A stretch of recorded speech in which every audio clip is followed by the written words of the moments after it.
Brought to you by Agilus Diagnostics. Health test की बात आती है तो मैं भरोसा करता हूँ India's largest diagnostics company Agilus diagnostics. खुद को टेस्ट करते रहो। नमस्कार, बहुत स्वागत है आपका। आप देख रहे हैं किस्मत कनेक्शन और मैं हूं आपके साथ शैलेंद्र पांडे। सूर्य देव की महा उपासना का पर्व छठ आरंभ हो चुका है और अब समय आ गया है सूर्य देव को अर्घ देने का और अपने और दुनिया के कल्याण की प्रार्थना करने का। तो आज हम बात करेंगे सूर्य देव की इस महा उपासना के बारे में, छठ के अर्घ के बारे में और इसके नियमों के बारे में।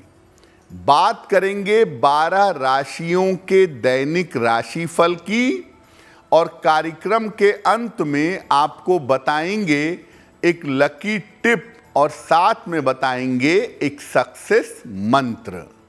तो चलिए कार्यक्रम की शुरुआत करते हैं और सबसे पहले जानते हैं पंचांग। दिनांक 7 नवंबर 2024, दिन बृहस्पतिवार, तिथि है कार्तिक शुक्ल पक्ष की षष्ठी तिथि, नक्षत्र है पूर्वाषाढ़ा नक्षत्र, प्रातः 11:47 तक। चंद्रमा धनु राशि में संचरण कर रहे हैं शाम के 5:54 तक। राहु काल का समय दोपहर 1:30 से लगभग 3 बजे तक। दक्षिण दिशा की तरफ यात्रा करने की मनाही है, लेकिन अगर यात्रा करना ज़रूरी है, मजबूरी है, तो जरा सी पीली सरसों खाकर और भगवान का स्मरण करके यात्रा करेंगे तो मुश्किल से बचे रहेंगे। अब जानते हैं दिनांक 7 नवंबर 2024, दिन बृहस्पतिवार को प्रातः काल 5:30 पर ग्रहों की स्थिति क्या है। केतु विद्यमान हैं कन्या राशि में, सूर्य तुला राशि में, बुध और शुक्र वृश्चिक राशि में, चंद्रमा धनु राशि में, शनि कुंभ राशि में, राहु मीन राशि में, बृहस्पति वृषभ राशि में और मंगल फिलहाल संचरण कर रहे हैं कर्क राशि में। ग्रहों की इसी स्थिति के आधार पर आगे हम जानेंगे कि आपका दैनिक राशिफल कैसा रहने वाला है। हम आज बात कर रहे हैं छठ के महापर्व की।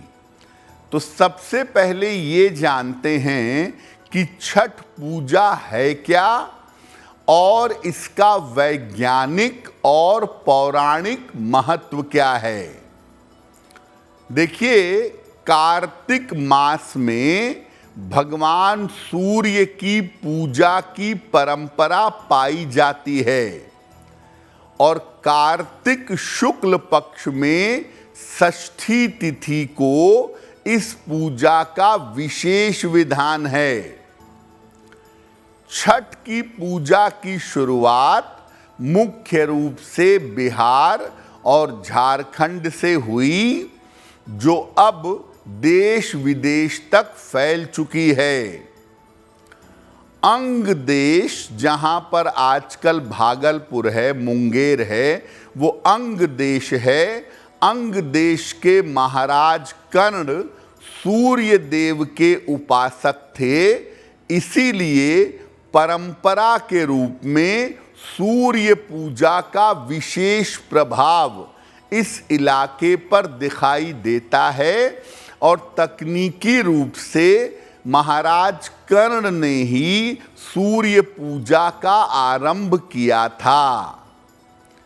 कार्तिक मास में सूर्य अपनी नीच राशि में होते हैं, इसीलिए कार्तिक के महीने में सूर्य देव की विशेष उपासना की जाती है, ताकि स्वास्थ्य की समस्याएं आपको परेशान ना करें।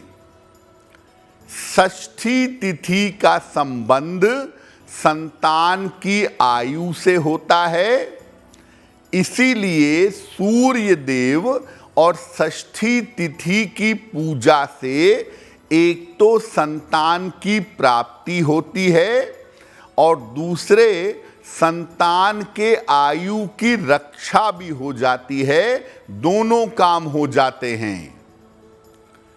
इस महीने में यानी कार्तिक के महीने में सूर्य की उपासना करके हम अपनी ऊर्जा और अपने स्वास्थ्य को बेहतर बनाए रख सकते हैं। सूर्य संतान का नेचुरल सिग्निफिकेटर है। सूर्य संतान का नैसर्गिक स्वामी है और षष्ठी तिथि का संबंध होता है संतान के साथ। तो जब कोई महिला या पुरुष षष्ठी तिथि पर सूर्य देव की उपासना करते हैं तो उनको निश्चित रूप से संतान की प्राप्ति होती है, या संतान संबंधी अगर कोई मुश्किल है तो वो मुश्किल दूर हो जाती है।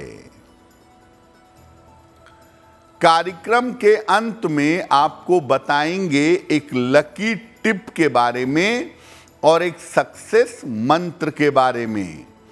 अब जान लेते हैं मेष, वृषभ, मिथुन और कर्क राशि के लोगों का दैनिक राशिफल।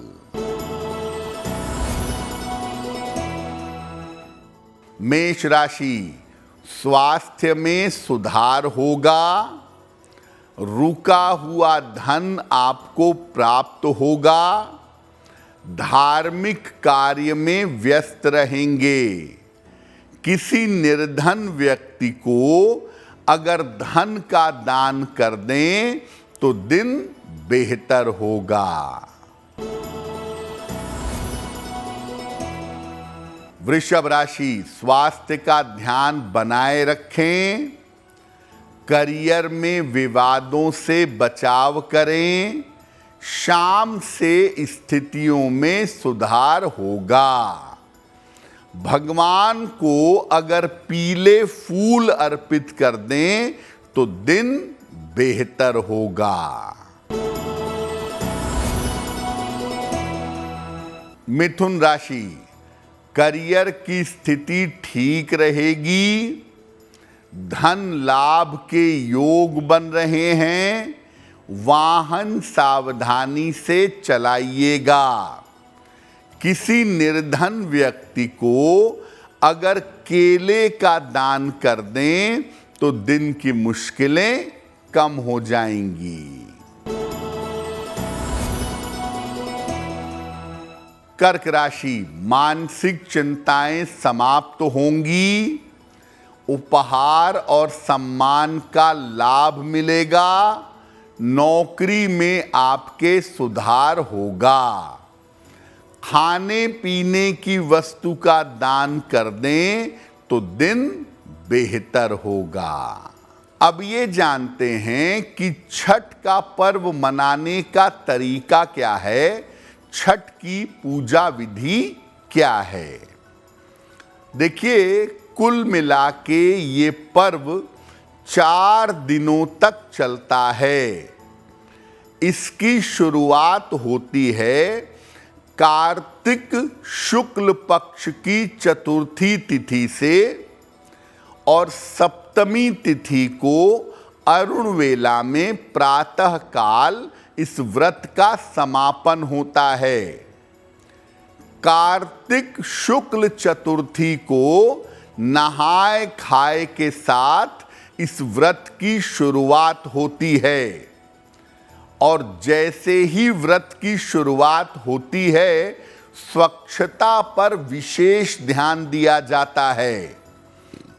नहाए खाए पर लौकी और चावल का आहार ग्रहण किया जाता है। दूसरे दिन को कहते हैं लोहंडा खरना। इस दिन दिन भर उपवास रख करके शाम को खीर का सेवन किया जाता है।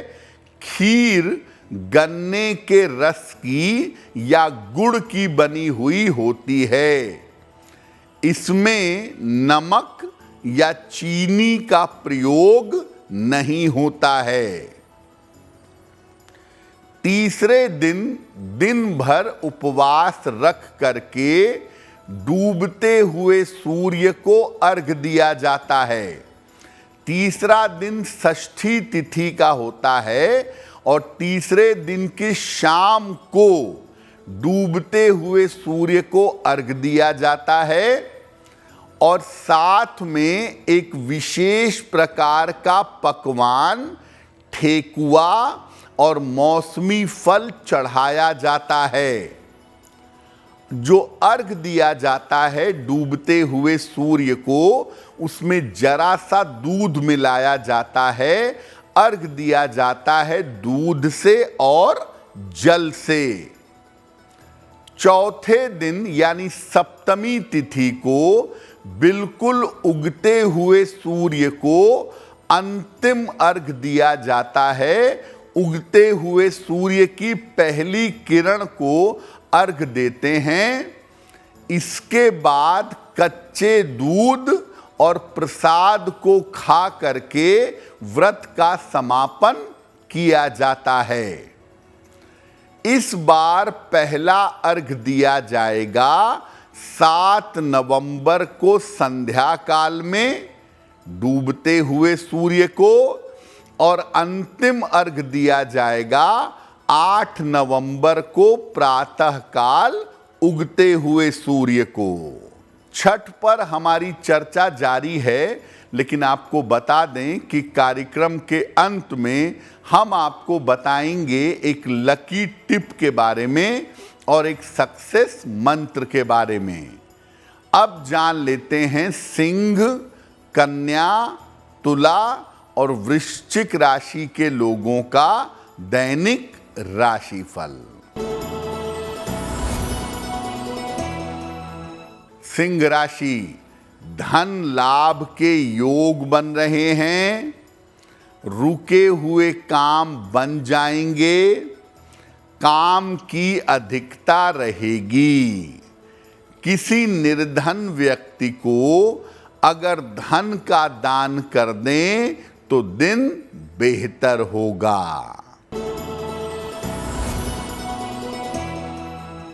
कन्या राशि, अभी भी स्वास्थ्य का ध्यान बनाए रखें। परिवार में विवादों से बचाव करें। धन लाभ के योग बन रहे हैं। भगवान को अगर पीले फूल अर्पित कर दें तो आपका दिन और भी ज्यादा बेहतर होगा। तुला राशि, करियर की समस्या हल होगी। धन लाभ के योग बन रहे हैं। परिवार में समस्या हो सकती है। किसी निर्धन व्यक्ति को अगर केले का दान कर दें तो दिन बेहतर होगा।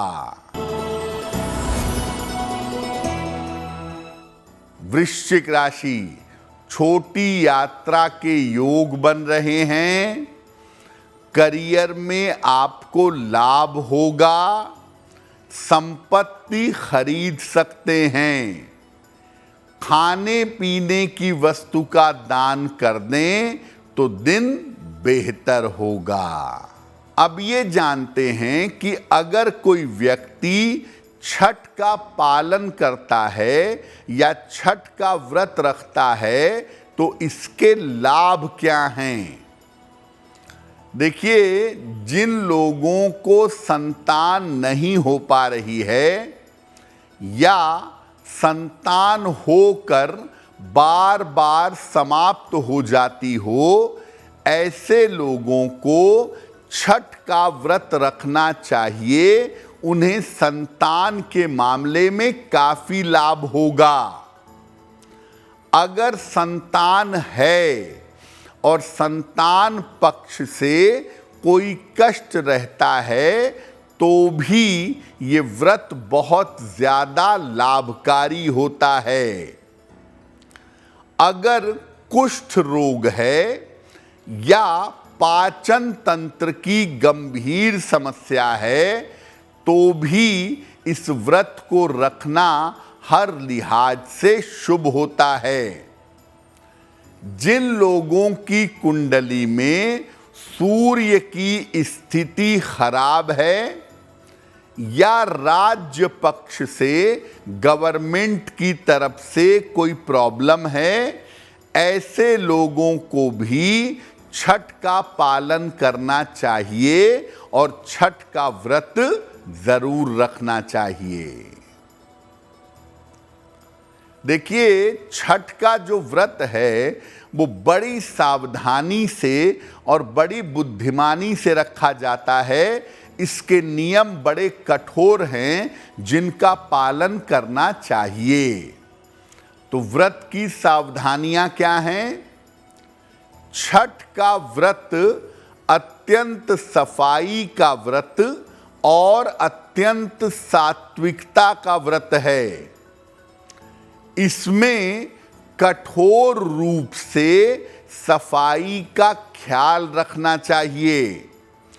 छठ के व्रत में सबसे ज्यादा जो इम्पोर्टेंट चीज है वो है सफाई। घर में अगर एक भी व्यक्ति छठ का उपवास रखता है तो बाकी सभी को भी सात्विकता का और स्वच्छता का पालन करना चाहिए। महिलाएं बहुत बार जोश में आकर बिना सोचे विचारे ये व्रत रख लेती हैं। मैं बता दूं कि महिलाएं या पुरुष अपने स्वास्थ्य को पहले देख लें। अगर आप हाई बीपी के पेशेंट हैं, हाई शुगर आपको रहती है, तो बहुत सोच समझकर और डॉक्टर से परामर्श ले करके तभी इस व्रत को रखिएगा, वही आपके लिए बेहतर होगा। कार्यक्रम के अंत में आपको बताएंगे एक लकी टिप के बारे में और एक सक्सेस मंत्र के बारे में। अब जान लेते हैं धनु, मकर, कुंभ और मीन राशि के लोगों का दैनिक राशिफल। धनु राशि, करियर में लाभ के योग बन रहे हैं। रुका हुआ काम बन जाएगा। रुका हुआ धन आपको प्राप्त होगा। किसी निर्धन व्यक्ति को अगर धन का दान कर दें तो दिन बेहतर होगा। मकर राशि, व्यर्थ की दौड़ भाग रहेगी। करियर में समस्या हो सकती है। शाम से स्थितियों में सुधार होना शुरू हो जाएगा। भगवान को पीले फूल अर्पित कर दें तो आपका दिन और भी बेहतर होगा। कुंभ राशि, स्वास्थ्य ठीक बना रहेगा। धन लाभ के योग बन रहे हैं। करियर में लापरवाही ना करें। किसी निर्धन व्यक्ति को अगर केले का दान कर दें तो दिन की मुश्किलें कम हो जाएंगी। मीन राशि, करियर की बाधा समाप्त होगी। धन लाभ के योग बन रहे हैं। शिक्षा में आपको सफलता मिलेगी। किसी निर्धन व्यक्ति को अगर धन का दान कर दें तो दिन बेहतर होगा। अब जान लेते हैं आपके भाग्य को बेहतर बनाने के लिए लकी टिप। अगर कोई महत्वपूर्ण काम आपका रुक गया है या फंस गया है और वो काम आप करना चाहते हैं तो हर बुधवार को भगवान गणेश को दूर्वा की माला अर्पित करिएगा। आपका बड़े से बड़ा काम जो रुका हुआ है वो बन जाएगा। बात करते हैं सक्सेस मंत्र की। दिनांक 7 नवंबर 2024 दिन बृहस्पतिवार को प्रातः काल भगवान को पीला फूल अर्पित करिएगा। घर से निकलते समय उस फूल को अपने पास रख लीजिएगा। अगर प्रातः काल ऐसा कर देते हैं तो दिन भर के कार्यों में आपको सफलता अवश्य मिलेगी। तो भगवान सूर्य की कृपा हम सब के ऊपर बनी रहे, इसी कामना के साथ मुझे दीजिए इजाजत। अगर आप मुझसे जुड़ करके अपनी समस्याओं का समाधान चाहते हैं और चाहते हैं कि आपकी समस्याओं को ज्योतिष के माध्यम से सुलझाया जाए तो आप हमसे संपर्क कर सकते हैं, जुड़ सकते हैं एस्ट्रो तक पर।